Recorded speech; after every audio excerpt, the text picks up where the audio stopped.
Welcome to Ventre Synthetic Lubricants. Today, I'm going to service my wife's 2009 Land Rover LR2. And so what I like to do before I service my vehicles is I go out and I drive it and I test everything out. I'll test the lights and everything. If it has four-wheel drive, I like to put it in four-wheel drive and test it out. On her, she's got the terrain response system. So I'm gonna go out and test all the settings on there. And so today's the perfect day because last night it snowed probably 3 or 4 inches. So I'm a little bit late, but I'm gonna go try and find some unbusted snow so I can test out the terrain response system, make sure everything's working before I go into the service. And also I want to warm everything up so when I drain the fluids, like I've said before, it carries all the debris and stuff with it. So I figured this was a good time to kind of do a review on this vehicle. This is a 2009. We bought it in 2011. It had probably about 24 or 25,000 miles, something like that. And we've now got 97,000 miles. So I just kind of wanted to give the pros and cons of buying a vehicle like a Land Rover. Land Rovers aren't really known for their reliability in the United States. The diesel models and stuff are used throughout the world, and I mean they're workhorses, but not here.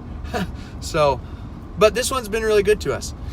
The biggest thing that I will say about owning a Land Rover is that parts and maintenance are ridiculous. Parts are hard to get. And maintenance is crazy expensive. So 1 month after we bought this, I took it in for service at the Land Rover dealer, and they did the brake pads on it, and he got all done. I was the only guy in the waiting room that wasn't wearing a suit, and he gets all done and he comes out and he's like, yeah, it's gonna be $500.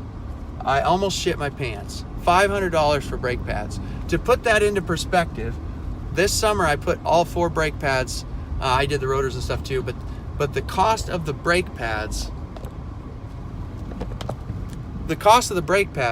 was only about $100.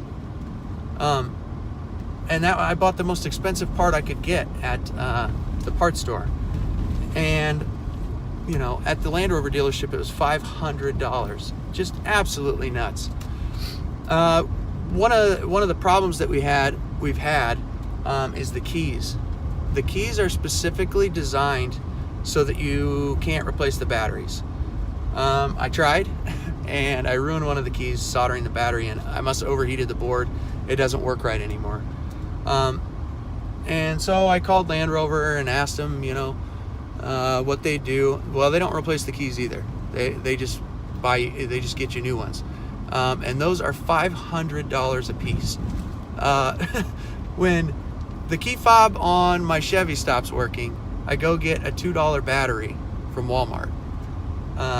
So these things are designed so that you can't repair them, so that they can make more money off of you. I'll cut to a clip where I show you guys the engine and the belt setup. It's designed to be goofy and hard to work on. This is under the hood. I've got the covers off right here for the battery and the engine cover, because I wanted to show you guys this. So the engine's mounted this way like a front-wheel drive car. This is an inline 6. So this is the front of the engine, and this is where the transmission and transfer case are. So if you look in here, it's the weirdest thing I've ever seen. Let me see if I can get a view of it. This right back here is the AC pump, but it's on the back of the engine. How weird is that, huh? Here, if you look right down there, is the alternator belt, and here's the alternator in the middle of the engine. So normally all this stuff is right here, but they didn't have room to fit the inline 6 against the sidewall there, and so they had to move everything to the back of the engine, which is just going to make it a pain to work on. I check the belts every time I service it, but I haven't had to replace any yet, which I don't know how that's going to go. we shall see. I'll let you guys know when I do have to replace them, if there's an easy way to do it or not. There's the battery. The original battery went bad, and it was about, you can see the tray here, all the way to back here, and so the part alone was like 250 bucks from Land Rover. So I was like, forget that. I just put this Optima battery in there. Everything from the Land Rover dealer is far more expensive than it probably should be. So, and it's just designed, it's really cool how it's designed. It's cool that it's different, but all that equates to is more work and more expensive in my book. So as far as the engine goes, so far so good. It doesn't have a single leak, no misses, not a single issue so far. But the scary part is that if the engine drops out of this, I can't just go to the junkyard and get one. You know, if the engine drops out of my Chevy tomorrow, I go to the junkyard and I pick one up for like $600 or $800 and I put it in. You know, I can rebuild it for a few $1,000s. This thing, you're not going to find a used one, for one. And number two, you're not going to find a rebuilder. So brand new from the Land Rover dealer, this engine costs $12,000. And that's pretty much your replacement option if it goes bad. I will say, however, though, that the Land Rover service was absolutely the best service experience I've ever had. You know, they have no problem. They're not shady about anything.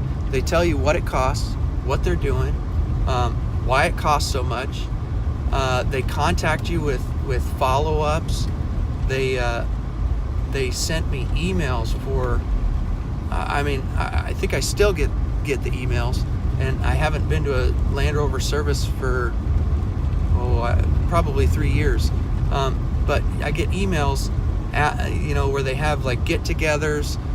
You come down to the showroom floor, they show you the new car, there's food and drinks, and it's like a party. Obviously I've never been to one, but amazing service. So you definitely get what you pay. One of my gripes is the tires.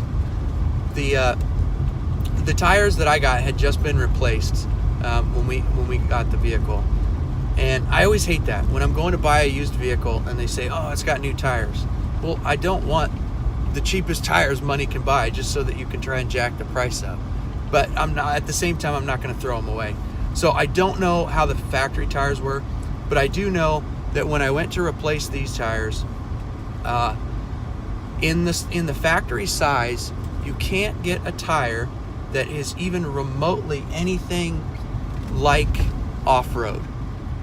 So I'll cut to a clip here where I show you guys the tires that I did get. Here are the tires I put on it. The stocks were 235/55s, and in that size you can't get anything but like a highway tire. So this was I did a Google search and I found that these ones will fit on there. They're 255/60s, and they don't rub. They do, like I said, they change the speedo slightly, a couple miles per hour at 60, but far better. They're not like a hardcore off-road tire by any means, but it did make a huge difference. We don't do any like hardcore off-roading or anything, but just getting around in the snow and stuff like that, they are far better and well worth the slight inconvenience of the speedo being off a little bit. Now you have to keep in mind that this is a 2009, so some of the technology stuff is definitely dated, but this vehicle has the terrain response system, so it's got 4 different settings on it for the traction control, and then the speed sensors on the wheels, they sense when one of the wheels is spinning and they'll stop the power there and apply it to a different one. Anyways, very cool system. It's also got a hill descent control that controls the gearing and the braking for like extreme hill descent. Definitely some really cool features, and they work very well. The traction on this thing is, especially with once I replaced the tires, is very good. It doesn't have a whole lot of ground clearance, but that's beside the point. For a all stock vehicle except for different tires, it does very, very well. I have to say that this is the only vehicle I've ever owned that has navigation, but paying for the navigation system in this thing is absolutely ridiculous. It has a giant DVD player under the seat, and you're supposed to buy the new disc every year so that you get the updated maps. So obviously I don't do that, because that is just, I'm not going to pay, you know, over $100 a year to get new maps for my navigation when I can set my phone on the dash and use it. I don't know if that's how they all are, but I think that that's outrageous. I definitely would not pay for that. It has, the discs are pretty old. I think I've got some on eBay that were like 2012 or something, and so sometimes it will steer us wrong. It will send us you know, it'll miss a small side street or something that's maybe new, or I don't know. But definitely not a feature that I would pay for. And if we do ever get another vehicle with navigation, I'll have to check out how it works. Surely there's got to be somebody that's updating in real time. Overall, the interior is it's pretty nice, but it's not anything special. I remember when we got it and we noticed that it's not like super high end or premium. The seats are really nice leather, but the dash, everything's plastic, and the gauges and stuff, they look dated. Now I realize that Land Rover is paying their engineers and designers to perfect the Range Rover and spend money on that. Here's the interior. The seats are really nice leather, but the rest of it, if you look, it's plastic. I guess you just kind of expect a little something nicer from a Land Rover, but it is what it is. Like I say, they're spending their time and money and whatever on the Range Rover, of course. There's the navigation system that's I don't think it's really worth it. Here is the terrain response system. So you go through here and you just select what you're in. It won't do it, obviously, because the vehicle's not started. But you can select what kind of terrain you're in: snow and gravel. I don't remember them all. Mud ruts, I think, and sand or something. The last one, it allows the wheels to continue to slip. Locks them all together.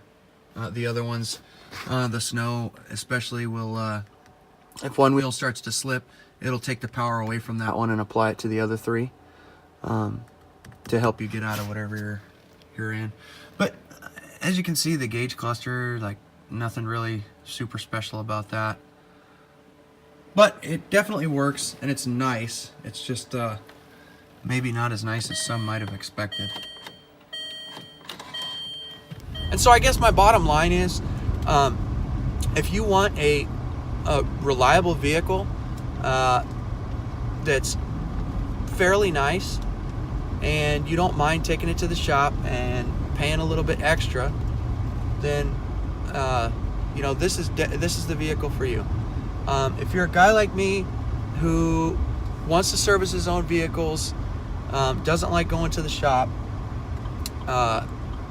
this probably isn't the vehicle for you. It's specifically designed to make it more difficult to work on,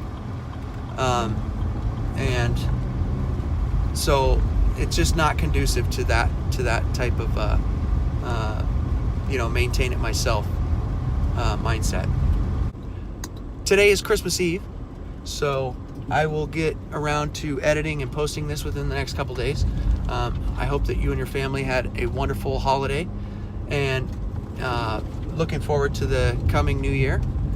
Like, comment, and subscribe, and let me know what you guys think in the comments. Are you enjoying these videos or not? I'm not getting much for comments. If you would, just take that minute and post something. If it sucks, it sucks. Let me know, and we'll see you guys next time.